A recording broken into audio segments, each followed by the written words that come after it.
Suppose you're thinking about buying a car from your friend. You look the car over and you decide on the maximum price you're willing to pay. You don't tell your friend, of course, but you decide that the maximum that you're willing to pay for the car is $3,000.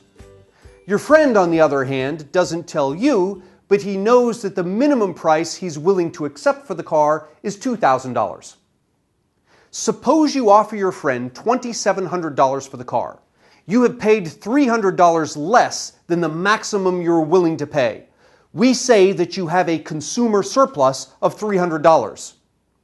Your friend, on the other hand, has received $700 more than the minimum he was willing to accept.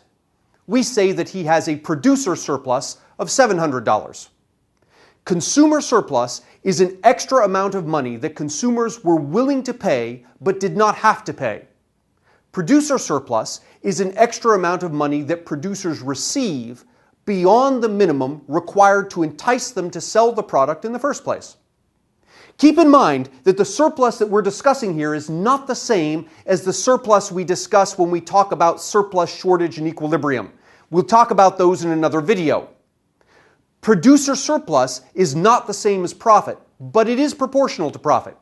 If producer surplus rises by $1, then producer profit has also risen by $1. If producer surplus falls by $1, then producer profit has fallen by $1. So the change in producer surplus is the same as the change in producer profit. Consider the happiness a person obtains from consuming a product. We call the happiness utility. When a person goes out and buys a beer, the person obtains happiness when he consumes the beer and incurs sadness when he pays for the beer. Think about the net happiness the consumer has gained after consuming and paying for the beer.